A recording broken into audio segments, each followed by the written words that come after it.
neighbors. Welcome home, neighbors. Hello, neighbors. We're listening from Arizona, Florida, Maryland, New York, New Jersey, Indianapolis, California, Utah, Michigan. Massachusetts, Georgia, Canada, Our home resort is Animal Kingdom, Polynesian, Bay Lake Tower, Old Key West, Riviera, Boardwalk, Alani Resort, Hilton Head, Boulder Ridge, Copper Creek, Grand Floridian, Saratoga Springs, Beach Club. and Wilderness Lodge. And you're listening to and you're listening You're listening to my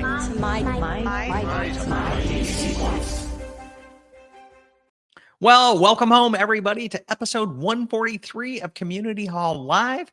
My name is Chad, and I am going to be your host tonight. And we are hosting a very special show called Ask Us Anything, kind of stealing a page off of some of my other YouTuber friends and what they do for just a community Ask Us Any kind of question. So if it's Disney, DVC, or travel related, it's fair game, and we're going to try to answer your question. Before I jump into today's show, I want to give a huge shout out of thanks to our sponsors over at World of DVC, and in tonight specifically Monera Financial. If you're looking to buy a DVC contract on the resale market and you're wondering about financing, who's going to finance that resale contract, Monera Financial has got your back. They now finance every single resort, and they've got all different types of credit check models, everything from 9.9% all the way up the scale, because they do credit check models, no credit check models. They've even got some crazy no money down or very low money down. You'll have to ask your guide over at DVC Resale Market for all of their special programs, but they're out there. If you're looking to get into the Disney Vacation Club, they can help you do this. And just bear in mind that this is a financial instrument, and you're going to be going into, borrowing money for it. And if that's what suits your values, I'm happy to tell you Monera Financial is there to help you. I don't tend to like borrowing money for a vacation club contract myself, but that's just my values. But here at My DVC Points, we're all about talking about options and talking about what other people do. And I know we've sent them a ton of listeners and had a ton of great feedback from everything that they do there. MoneraFinancial.com, DVCResaleMarket.com. I have full faith and confidence they will take phenomenal care of you whenever you go to them. So that being said and done, huge shout out and thanks to the sponsors. And I'm going to add in our lovely co-host and host, Sandy. How you doing tonight, Sandy? I'm doing well, Chad. How are you doing? I am doing great. I cannot complain. And, it's kind of a skeleton crew tonight. So we have no backstage producers. We've got nobody else to come back in and join us. And we decided we were going to just open this up to the audience and allow them to post comments on here. And we'll bring this in and allow them to ask us anything. So if it's Disney, DVC related, we will be glad to come back in and answer your questions here. So let me come back in and throw up our little mouse here logo thing, or fireworks. It's technically fireworks, and start to do this. So we did have a question come in pre-show, and I think we'll start with this one.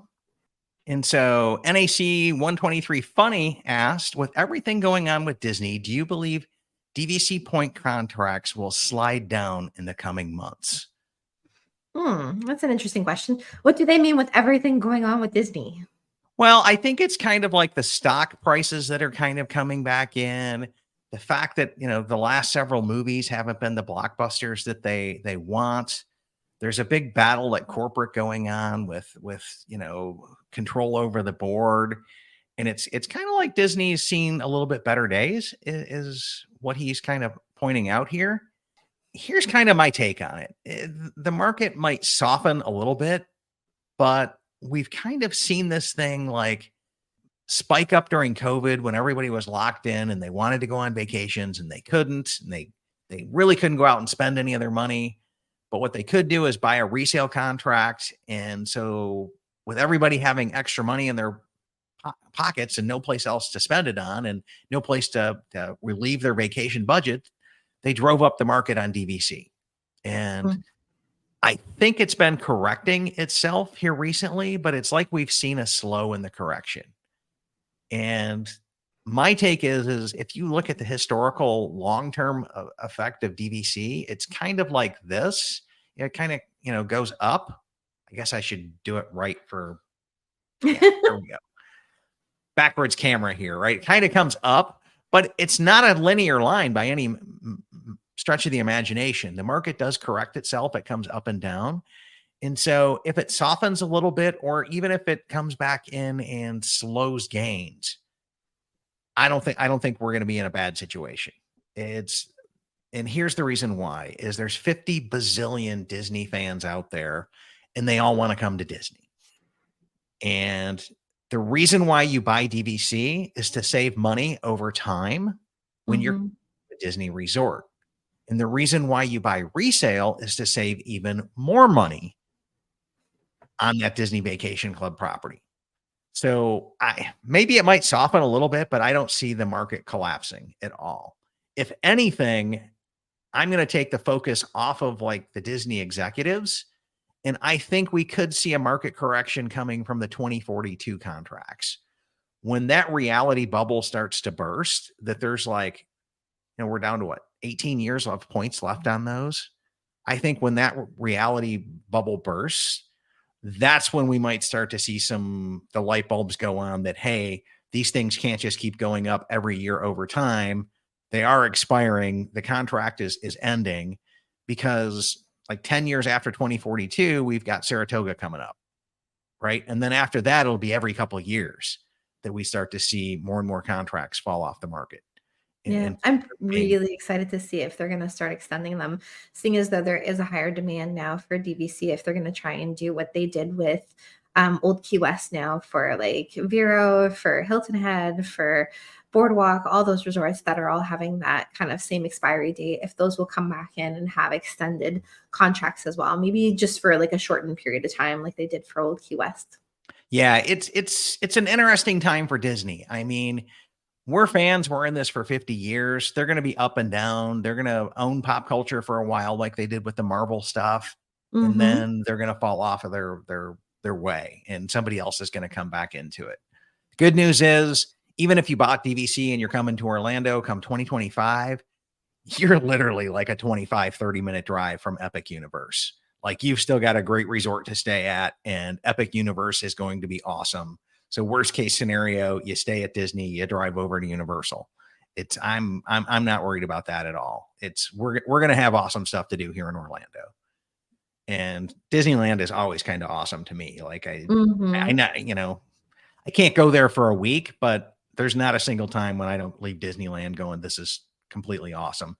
I could totally go there for a week, Chad. Come on. You could totally do a week there. I did a week there once in a one-bedroom at Grand Cal. And that's it. Between the pool at Grand Cal and the early entry and all the great restaurants that they've got there, and like everything's at your fingertips for Southern California. Well, this was the first week of April, and they don't heat the pool there, Sandy. So it was a little cold.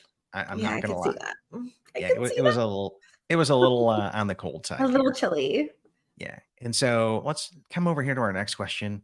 Do you have any other final thoughts on this one? Any wrap it up before I don't want to just move on. No, I think you said it. I have faith in the brand. I have faith in the fact that the last 2 months have been incredibly busy as far as like people traveling down to the theme parks for October and for November, to the point where they've, structured their bounce back offers that there's very few availabilities in the months of October and November for next year. Oh, wow. So yeah, exactly. So I can tell you this. Last night I popped over to Magic Kingdom to go ride Hatbox Ghost. It was elbow to elbow at like 7, 8 o'clock at night, and it was still 80 degrees outside. So it was hot and elbow to elbow. And I got in, wrote it, went, yep, there it is. But it's like it's not plugged in. He just sat there. The head didn't move into the box or anything. Oh, no. And I'm like, so I was like, okay, well, I'm sure they'll have it fixed for the next time you're over there. Yeah. Yeah. So I'm going to have to pop back over there and do that. But Magic Kingdom is one of my least favorite parks to go to right now. It's just because it's so difficult. You got to park, you got to ride the tram, you got to ride the monorail, take the boat, you got to whatever. Like, I can be at Epcot in 20 minutes. It's going to take me an hour to get to Magic Kingdom, but I digress, right? So anyways, I think we're good there. Let's move on to Ron's question here. And he says, what's your thoughts on Iger's recent comments about starting to focus on building the parks again? Good question. Well, I think we have seen that they've decided to put a lot of financing back into the parks. If we saw their recent like projections as far as how much they're willing to invest into them. And I'm really excited about all the kind of like leaks of plans that we keep seeing. Not that we know that anything is quite official yet, but some of their plans for Disneyland and also for Walt Disney World look really interesting. So hopefully that means great things for us as parks fans in the next couple of years. Yeah, here's my take on it. It's CEO want kind of stuff because Epic Universe is going to open up and completely kick their Koopa. Like, who under the age of 60 has not kicked a Koopa? Okay, like for those of you who don't get the reference, that's the little turtles in Super Mario Land, Yeah. right? It's in Super Nintendo world. It's like the whole world has played this game. It is the number one video game franchise on the planet. And I went to the one in Hollywood. Phenomenal, right? Absolutely Teeny phenomenal. Teeny right? tiny. Teeny tiny, but guess what? Teeny We're tiny. getting like 2 to 3 times the amount of space here in rides and a Donkey Kong coaster and the Yoshi ride. So they got Mario Kart over there. That's it. And some interactive fun games and character meets. We got all that plus Donkey Kong, plus the Yoshi ride. It's gonna be awesome. And in a brand new theme park. So Disney's gonna have to step their game up if they're gonna compete. And where they're gonna pull something out that can compete with Mario, How to Train Your Dragon, another Wizarding World, although I think Wizarding World's kind of losing its fizzle or sizzle at the time. Still pretty popular, but I don't think it has the appeal that Mario and How to Train Your Dragon. And then they're going to go back to their other land for the classic Universal Monsters, which is a guaranteed hit for them. Like, people love that. It's tried, it's true. There was pitchforks when they tore down Monsters Cafe over at Universal Studios here, and we didn't know they were going to build us a whole Monsters land in Epic. And okay, that's cool. So I think they're going to have to.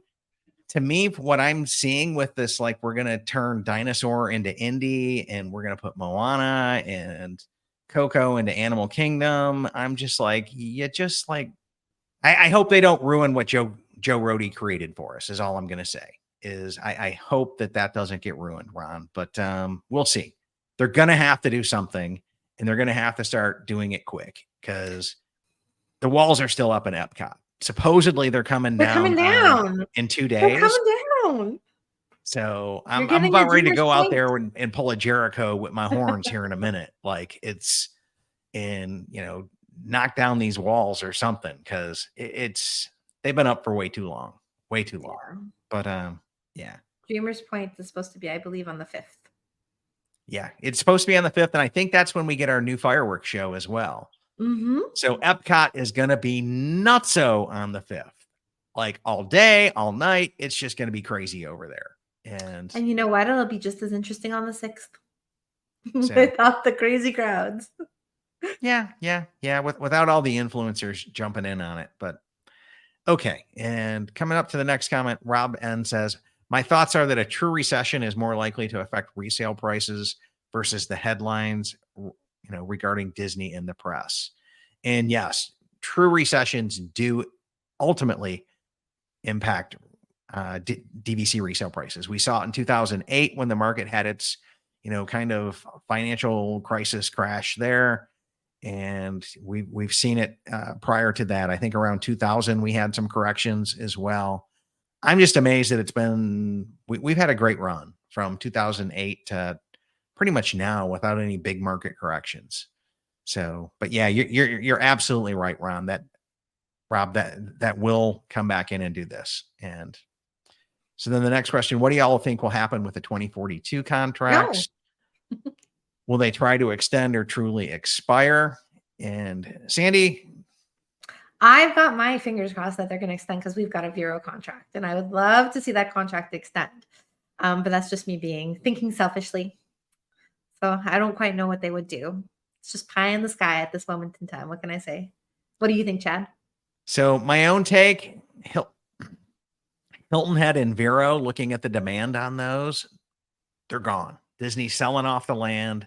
They're closing shop over there. The beach resorts have not worked out well for them in any shape, form, or fashion. we're what, 10, 11, 12 years into Alani, and it's still not sold out. So their bread and butter is selling a timeshare next to a theme park. And I think that original concept just did not work, and sounds great. And you know what? I love having the ability to take my points and go to those if I choose to do that. Right. We do often. Yeah. Your family does often. I love Alani. I'll go back to Alani till, I can't make it on a wheelchair or physically handle the plane ride over there anymore, because I absolutely love that resort. My take is they will start aggressively with the Old Key West contracts to get everybody who has those up to the 2057 date, because that's just a really weird limbo spot that they're in. With some of them 2057, 2042. I think they're going to open up that extension here within the next 5 or 6 years. And then I do think they're going to come back in and re-up Beach Club and Boardwalk in some fashion. So my take is, those resorts are really popular just on their own. So they could repurpose those into regular resort rooms and be able to make a mint on them as well, especially at those locations. They could come back in. They're going to get those buildings in. From what I understand from talking with locals that have worked on maintenance at Boardwalk, that place is a hot mess. Like, the plumbing is all bad. There's pipe burst everywhere. Think about how many times you stayed at Boardwalk and heard about, oh, we can't put you into your room because of a pipe burst kind of an issue. It's happened to me 3 times staying there. Wow. So from what I gather, I wouldn't be shocked if they don't bulldoze that resort and rebuild it from the ground up. I think they are going through renos though. Yeah, but they're like drywall renos, and I don't. Maybe they're redoing the plumbing and putting PEX in while they've got all the drywall down. Hopefully they are, but I don't know if that was in the budget to come back in and do all of that. Like, I know they got the rooms down to the studs and redo the drywall and everything, but I wouldn't be shocked if come 2042 those things get rebuilt from the ground up. And that's kind of my take on it as well. And I also wouldn't be shocked if we don't see a front of Epcot resort built that somehow comes back in the parking lot. Yeah. That's like a tower or something there. Maybe it'll be on the monorail, something along those lines. That'd be cool. Guardians themed. Could you imagine? Yes. I think we're due for a resort there. Is where they're going to do it, because we do know they did environmental studies on all that land as well. So that's kind of my take on 2042. I think Boulder Ridge is safe for an extension or a resale. They might just sell them for another 50 years. Beach Club Boardwalk, it's so hot. I mean, those properties are literally so hot. They might just take them back in and convert them to cash.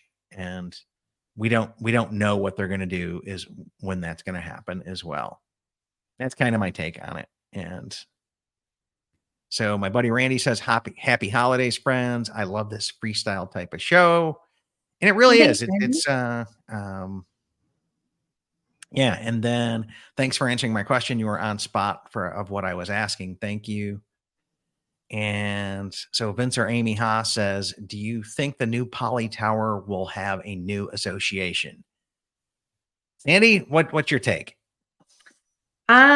If they're following the same rhythm that they did for the Grand Floridian, then I would say no. However, it's a completely separate building, so it's hard to say what they're going to do exactly with that. But if you do look at the difference between Copper Creek and Boulder Ridge, those are their own, so they do have the precedent for it. Yeah, we've got precedent for both. And if you really go back in time, the tree houses were converted to DVC and added on to Saratoga. 8 to 10 years into its cycle, right? Jumbo was converted to DVC and added on to the existing deal, right? Boulder Ridge, Copper Creek, you're 25 years in when that thing opened up. So adding it and selling it as a 25-year contract, I could see why they did that one as its own unique resort amenities, its own association, okay? Just due to the 25-year. Right. We're at Poly. You're still at 40 years left. It didn't open up too awful long after Grand Flow did.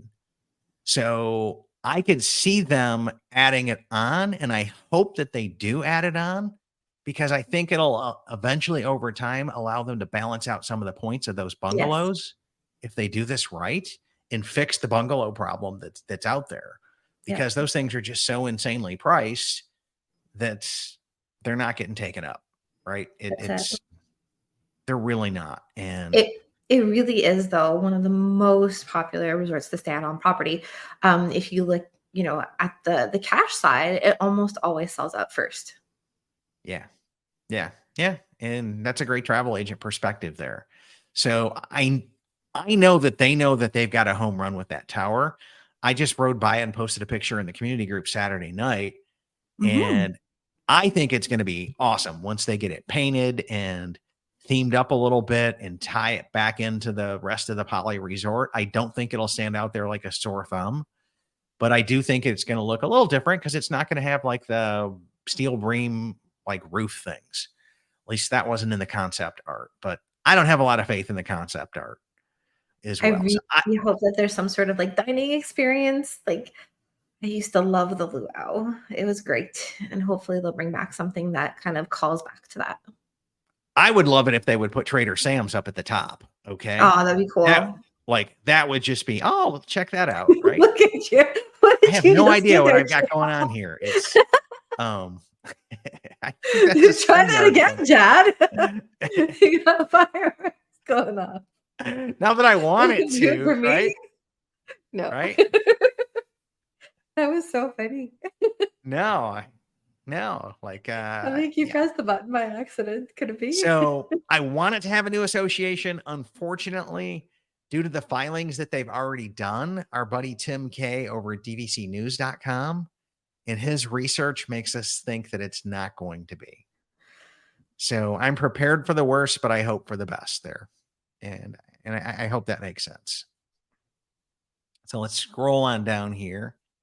And Piano Man says thoughts on Walt Disney World before doing Walt Disney World before a Disney Magic cruise. Have to fly in. So if booking a room in Fort Lauderdale, we'd rather book a DVC room. We have APs. Bright line down the next day. 2 adults, no kids. Anniversary trip. I think that's a And great idea. yeah, Yeah. You could also, like, if you wanted to, Disney does offer to tack on to your cruise packaging to have a stay at a hotel in the area of Port Everglades if you wanted to do that as well. And then they can also arrange with your cruise reservation to have a transfer to and from either the airport or to and from the hotel if you need that. well, okay. There we go. Official Disney travel agent has spoken here, right? So that's more information than I knew, but I think that's the absolute way to do it because as DVC members, we don't tend to beat ourselves up in the park anymore like we used to when we were like once in a lifetime, I ain't coming back, rope drop, gun and run kind of people. But you're still going to get tired, okay? Mhm. And if it's the Florida heat and you're outside and everything else, you're still going to get pretty beat up going to Walt Disney World. So I think coming from Walt Disney World, having a crash night in Fort Lauderdale and taking the Bright Line down there. And from what I understand, everything at the Bright Line station to the airport there to the cruise terminal is all a really quick Uber ride back and forth. And I'll know more about that come June. And Mhm. maybe our buddy David Kluver, who's tuning in, who lives down there in that area, could comment and help us out here. But He must be so excited for the yeah, Brightline. yeah, and he's a car guy, so I don't know if he's going to take the train, but It's a because great once you option. take the train up here, you still have to get from MCO over to Walt Disney World. It's an Uber. Yeah, but it's like, yeah. And it doesn't save time. It allows you to work on the train. And I have offered for Lincoln and I did make the offer before the Vero Beach thing came up for us to take the Bright Line back to Orlando. Mhm. And now that we're going to Vero the first couple of days, I offered to take Gina and her husband, pick them up at MCAO on our way into Vero. And then we'll just drive from there to Vero to the cruise port. Yeah. And then So do the come back. A1A because it's super pretty. You're beside the ocean and it's chill, it's relaxed. You're not stuck in the traffic on the highway. It's a really nice, delightful way to drive down. You have to leave yourself a little bit of extra time, obviously, because it's the slow road, but I highly recommend it. Okay, A1A. We'll Mhm. take that in mind as well. So Randy says, how about talking some of the technology used in Guardians and using it on the new rides at the other parks? You would have to think that that would be the future. That would certainly keep you a step ahead of Universal as well. That one's kind of tough because really Universal has mastered the projection game, right? It's, Universal is a theme park of projections, and this is a ride that relies a lot on projections, but it's also the Omni coaster kind of spinning coaster thing Yeah. as well. So could you reskin it, retheme it? You could. I don't know that it'd be as fun. Like rocking out to that music is what makes Guardians completely awesome in Disneyland and in Epcot as well. That's what 100%. makes that ride phenomenal. So I think we're good to go there. Like I don't know that you could reskin that and have it be anything. Now I know they have a spinning ride coaster over in Japan, and it's the Crush ride that Mhm. gets pretty good reviews, but it's a standard stock off the shelf coaster that they just Crush themed up. And from what I understand, it's a pretty short ride too. But we'll see. I would love for them to bring the Crush coaster here as well. Would love That that. sounds like it would be an awesome fit for like Animal Kingdom behind like the Nemo musical or maybe in the seas. You would Those think, could be okay, cool. that would be on point and on with everything else, On right? brand. Yeah, exactly. Yeah, Maybe instead of that hotel, you'll get a coaster behind the seas pavilion. yeah. Edward Lynn is saying, I don't think Alani was a failure for Disney. I think they make a lot of money off selling rooms at rack rate for a slight discount to non-DVC guests. Yeah, I wouldn't call Alani a failure. Like they sell that resort. It is prime location and it still has the Disney branding and they're doing okay. And I think that's the reason why they're not fire sailing those DVC points. Yeah. Is When we were they don't down, want to they don't yeah. want to like devalue a point, okay, and make this the nobody wants to come here, let's just blow it out kind of a deal. But at the same point in time, they're making bank off cash rates, and those rack rates are like for a 2-bedroom, 2-3 grand a night. It's insane, and they're getting it, aren't they, Sandy? So this summer when we were down in Hawaii, we actually were caught off guard with the fires that happened on Maui. We were supposed to be staying for a little bit of our trip there. And so we had to go and spend most of our vacation on the island of Oahu. And we did the North Shore, which is great. We managed to snag a hotel room there. But initially, I had actually looked before we found the spot on the North Shore to see if we could stay for extra nights at Aulani. And it was sold out for the entire time that we would have needed it. So Yeah. just to go and show, and that's like not considered peak hours because it's already well into the month of August at that point. So it was really, they didn't have any availabilities whatsoever. So, No, but the other thing to keep in mind here is the locals on Oahu look at Alani like it is their Great Wolf Lodge for those of us here in the Midwest. Yep. It's a great resort. It's a great water park. It's family friendly. Your kids are going to love it. And characters, great dining. They've got a great characters, luau. everything over there. You can bring your own food in from home, like, throw it in a cooler and haul it over there. Right. Mhm. It's just so awesomely convenient for them. And they buy up the resale contracts like you wouldn't believe to 11-month book there on holiday weekends.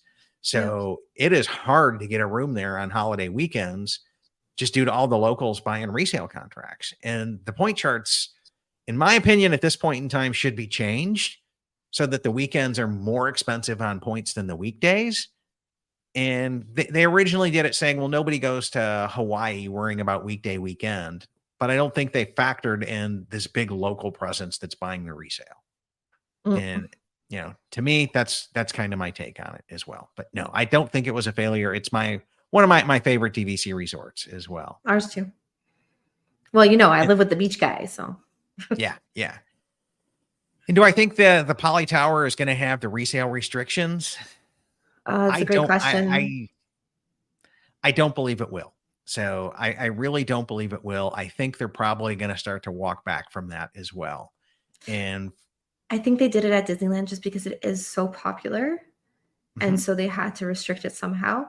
And they had the precedent with it, obviously, for the Riviera. But as far as like the Poly, you never know. You would hope not, because the precedent with the Grand Floridian was that they didn't do that. So yeah. fingers crossed. Well, from what I understand, and I'm going to take some level of credit for this because we've been pretty vocal about it here that those resale restrictions, Disney just, you mimicked an industry that you were leading. Okay. The Mhm. slimy timeshare industry, you guys fell in line with them as opposed to doing it better in the Disney way. And it's my number one critique and criticism of, the people who run DVC. Like those resale restrictions were just completely uncalled for. Your product is awesome and it's not even working for you at Riviera. It's still selling for the 130s, 140s a point. So, from what I understand, there was a heavy debate internally as to whether they would continue that going on at the Disneyland Tower one. And they ended up saying, we're not likely to get another timeshare license here in Anaheim. This is our only shot. We might as well put it in here and keep it for this one. So, it sounds like it might be going away coming forward based on what I'm hearing from inside kind of pool discussions thing there. But we don't know. Like I can't even verify a source on that one as well. It's been somebody who knows somebody who knows somebody who is good friends with Ken Potrock. Okay, at Oh boy, Disneyland, who was part of that, right? like So 6 degrees of separation with Kevin. yeah. So it's Kevin it's Bacon. definitely rumor mill. Okay, and we don't like doing rumor mill here, but I'm so ticked off about that one resale restriction thing that it's not funny. So yeah, and we're gonna keep talking about it. We're gonna keep talking about that. It's bad. However, Riviera is probably sells out most of the time before Grand Flow will.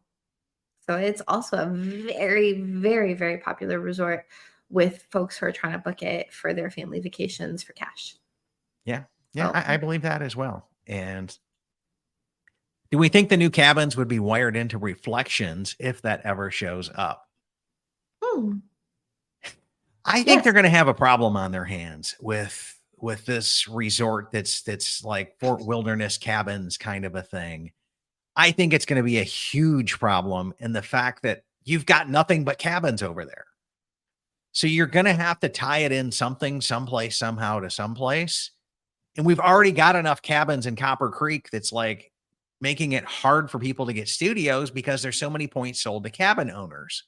So I'm going to go ballistic if they come out with trying to attach that onto Copper Creek. Technically, though, wouldn't they be more of like a one bedroom type format? Because you've got like your living dining area and then you've got the bedroom that's separate. So it's kind of that scale. So maybe they felt that they needed to have more one bedrooms in the kind of like inventory. And that's why they decided to take them over.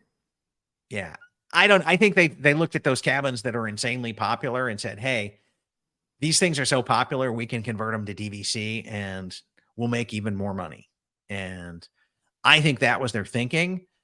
But to me, it's not a well thought out condominium association because you really need to have studios, 1 bedrooms, 2 bedrooms, grand villas. And then if you want to plus it up with a few of the like bungalow cabin type deals, I'm cool with that. Right. But for the buyer to have a valid choice at 11 months for one booking category, like that's not even like attractive to me because we all know we start off with small kids in a studio works. And as they grow, we need to add on more points to do this. So it's like, as your family grows there, you've got no place to go with your 11-month window. So I think they're going to run into some big mistakes here if they're not really careful. And I'm hoping that the reflections comes back in. We have some type of tower building that comes in with that. And it's all the same condo association so that those buyers have optionality at the 11-month mark, because otherwise they're going to be just wanting studios and, waiting to 7 months to try to snipe something with everybody else. It's Yeah. yeah. It's interesting too that they went from having reflections on the books to then deciding to pivot and bring in the Poly Tower instead. Yeah. Right? Like that would have been the next logical kind of progression that they already had on the books. There must have been something that wasn't scaling properly or not working out properly for that particular area. Although I think it would have been beautiful because it seemed like it was very Pocahontas and very kind of like nature inspired. So it probably would have been really, really nice. I can't say that I've ever walked into a DVC property that I didn't love. Yeah. Well, I can tell you that there's some that I don't love. There's some that I really, really like the new Disneyland Tower. I mean, I own it. I like it, but I don't love it the same way I love Animal Kingdom, Beach Club, Alani, Copper Creek, Polly, right? I like it though. It's I not your really, bad. really, really like it. I just don't love it, right? There's a slight difference there. And Frank22 says, playing devil's advocate here, do you think resale restrictions actually benefit the owners of the original resorts since the restricted won't be able to book at the older resorts?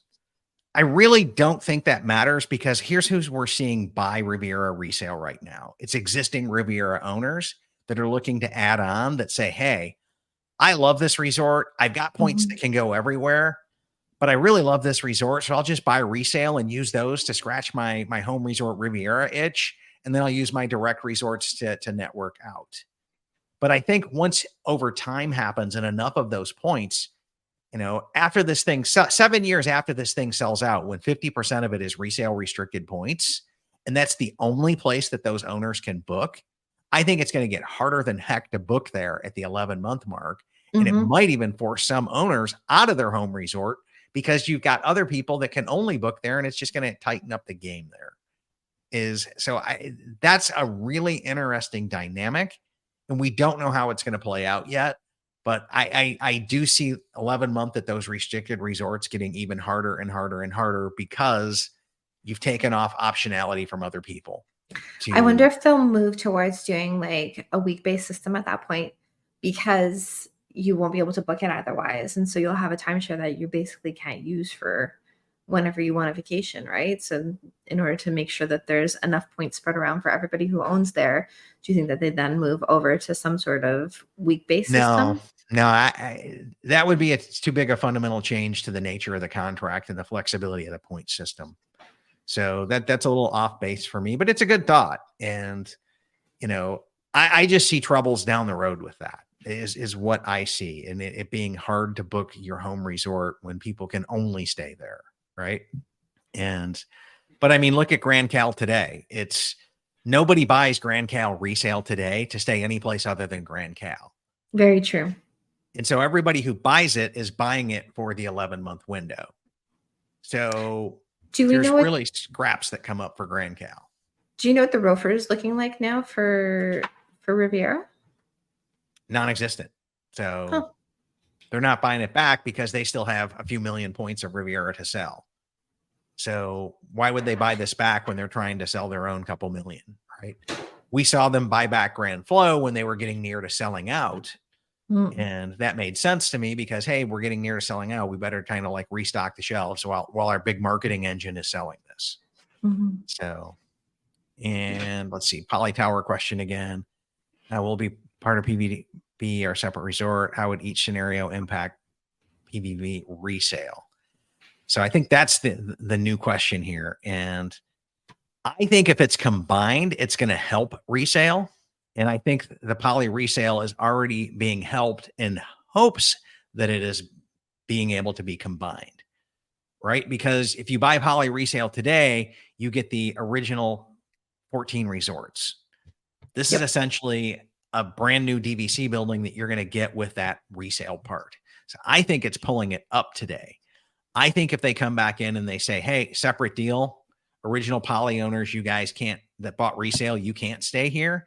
And all of those people have bought resale with the hopes of doing it. I think it's going to really start to negatively impact the resale value of poly. That's just my own tea leaves. I'm just an idiot talking on the internet at this point in time. Right. But that's kind of my take on it, which is what this is. And Piano Man says they need a bar at the Poly Tower called Spirits of Aloha. I love it. I love it. There you go. There you go. And Frank is saying also if the 2042 resorts do not extend, won't it be tough to own elsewhere after that time frame? due to the loss of great resort options. I don't think so. I think they'll keep coming out with new options for us.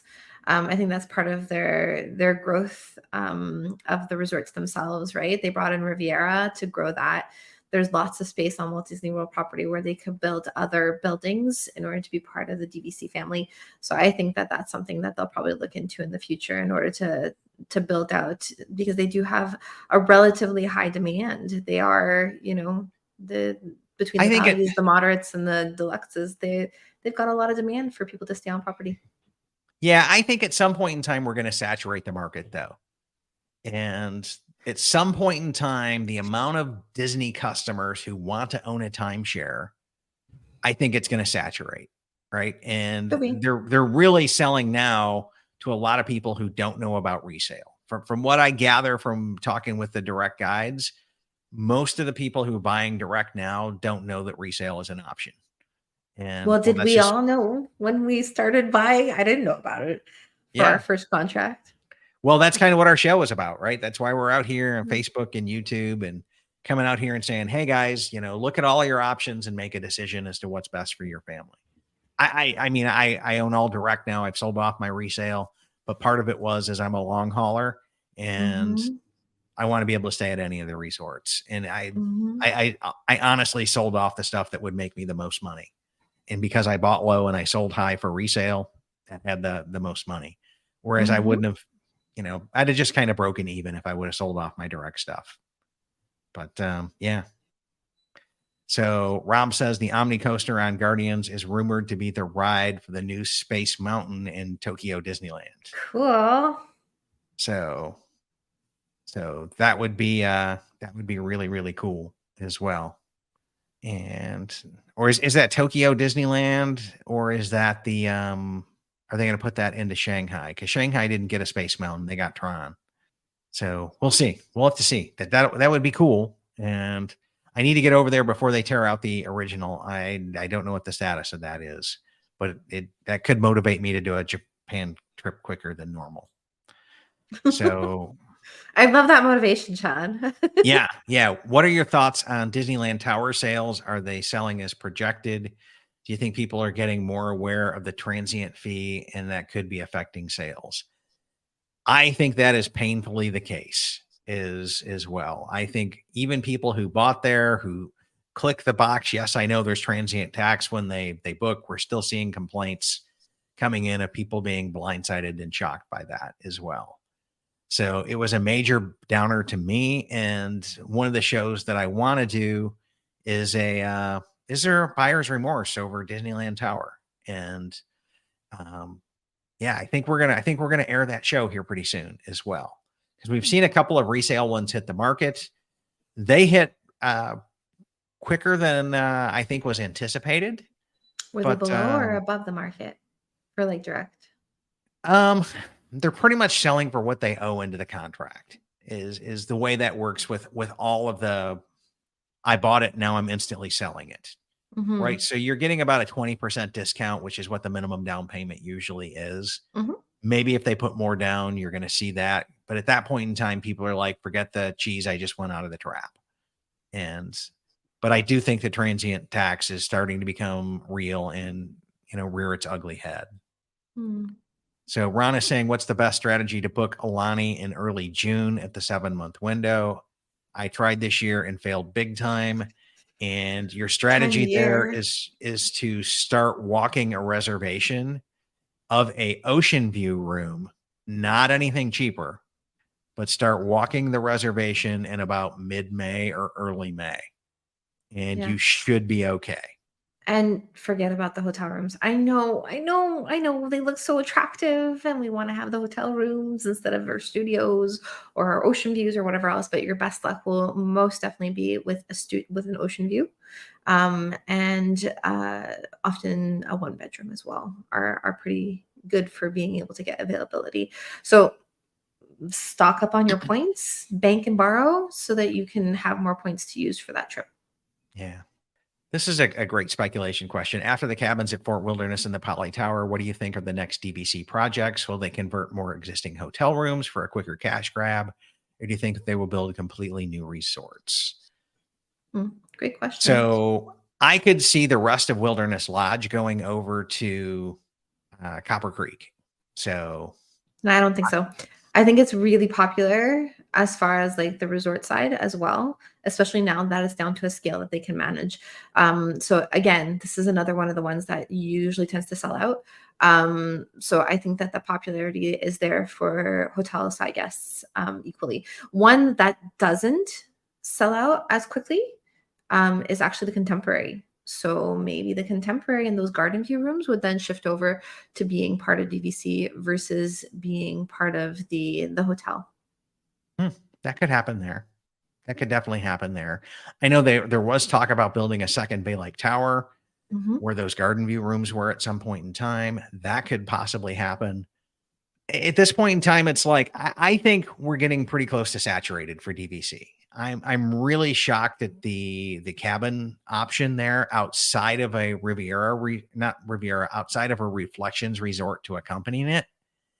And I don't know that we can completely rule out the Reflections resort thing from coming back in, right? We do know good ideas at Disney never die. That's a quote from Imagineering. And I think the demand is there for more Magic Kingdom resort areas. I think Fort Wilderness is got a strong following, and they might convert a bunch of those people over into DVC. But from what I understand, Sandy, those cabins were pretty hard to book as well. And, but they're converting them to DVC. So who knows, right? And then French Quarter and Yacht Club becoming DVC thinks sometime 80% of Disney resorts will be DVC. The problem with Yacht Club is you've got all of that convention space, and those conventions are serious cash. Yeah. Right. What they charge for that convention space and having room right there at the convention center. Look at that. Another funny, weird thing I got going on with my camera. So I don't think Yacht Club tonight, Chad. Yeah, I don't think Yacht Club will be sacrificed because I don't think they're going to want to give up the space there for the convention center stuff. It's also why I don't think that Coronado Springs would enter into that mix either, even though it's gorgeous. I love Coronado Springs. It's so pretty. Because of that, because they do have those conference, the conference space that's there with the new tower that they built, especially for guests who are going to be using those conference venues. Got it. Vicky says, speed question, Mickey bar or Mickey sandwich? Sandwich. Normally sandwich, but if it's Moonlight Magic, it's kind of obligatory that I get a Mickey bar because I think your choices are Mickey bar or like strawberry one. And if it comes down to Mickey bar or strawberry, it's Mickey bar all the time. Like the fruit bars, you mean? Like the frozen fruit bars? Those are so good. Yeah, but it's chocolate. Like it's chocolate. Like no. I don't like the like it drips and then you get all melty and everything else. Whereas like the sandwiches, you can just like grab. And then Rob says Mickey sandwich, unless on DCL, then Mickey bar or self-serve ice cream cones. So, yes. Yep. And self-serve ice cream cones all the way. Don't you wish they did that at the resorts? Yeah. So Channel Fireworks soundtrack, it used to be like 110, 113, 111 last time I was there. You could hit 0 in the room and ask. That's something that's in the operators frequently asked questions as well. So, and then this is looking like it's my old Choi Kwon-do instructor. So more likely Beach Club is going all DVC and Yacht Club staying hotel because of the Yacht Club Convention Center as well. Yep. I love Beach Club too. It's got all these weird little configurations to the rooms. Yeah. And then Amy and Vince say, if Wilderness Lodge went to all DVC rooms, is it really that more profitable than cash rates? I see a studio go for $700. They don't make more money booking a cash rooms than they do. Here's the thing. They get management fees from DVC. They get guaranteed sold out. Like DVC has a 98% occupancy year round. Mm-hmm. Like it's rare that there's any empty rooms go available in DVC. And they're empty just in case. Yeah. And I could see it happening. I could see them saying, hey, they're going to come back in and pull that lever just because it's guaranteed cash. And from what I understand from the hotel resort managers profitability side, they make more money off of us as DVC than they do cash guests from hotel operations as well. Since the cabins were technically a moderate level, I wonder if they'll try more moderate level DVC resorts or even pull more people in at a reduced rate. And that's a good question. That's a really good question because they might try to come back in and say, well, the fit and finish of these new cabins are now at a deluxe level, but you still don't have like the restaurants, the water slides, the hot tubs, all of the stuff that makes a deluxe resort a deluxe resort. And the pool's pretty awesome there at Fort Wilderness. Yeah, I've seen it. I've driven by it. It still didn't seem like it could hang with like Beach Club, even Copper Creek or Wilderness Lodge, or it doesn't seem like it can hang with that or what Poly has. It just seemed like it's a YMCA out in the open type pool to me. I didn't see anything special there. I'm sorry. Yeah. But, you can never tell. If they're getting all the cash influx from that, then that very well could be the case as well.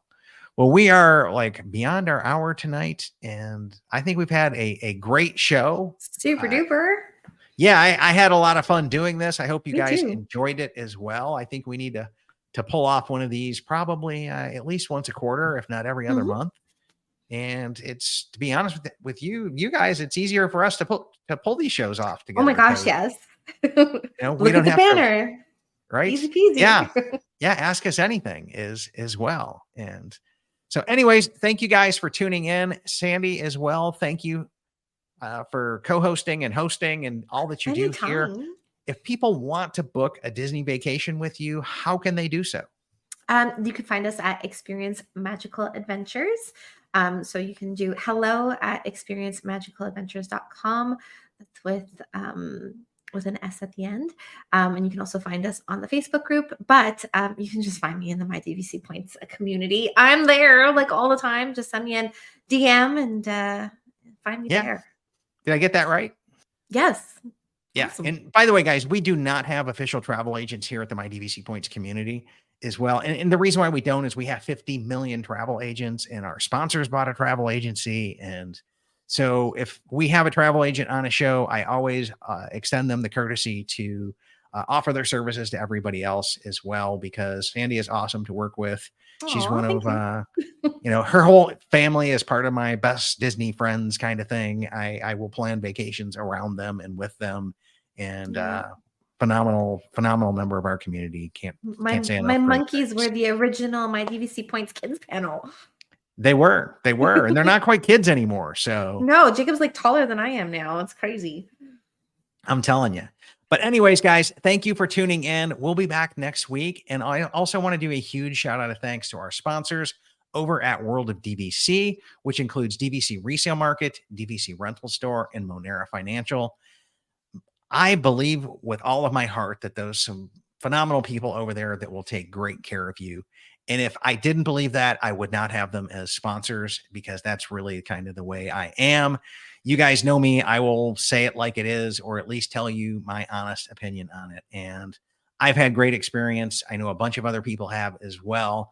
And occasionally I hear a little bit of a problem and I send one email and it gets taken care of that quick. So believe you me, they will treat you guys awesome as well. So thanks for tuning in, everybody. We'll be back next week. And next week's show, to just put a little teaser out there, a little pebble into the pond, is Friends Don't Let Friends Use the Disney Visa Card. Ooh. So yes, I have. I'm going on the attack here, and I'm bringing down the Disney Visa Card, and I've got some of my credit card content YouTuber friends that I've made at the meetup to kind of come back in and back me up here and give you guys some better suggestions that you'll find than that Disney Visa Card. Spoiler alert, there's still going to be some Chase ones in there, so we're not trashing Chase. We think there's better options out there. Tune in next week and we'll teach you all about it. Thanks, everybody, and have a great night. Bye, folks.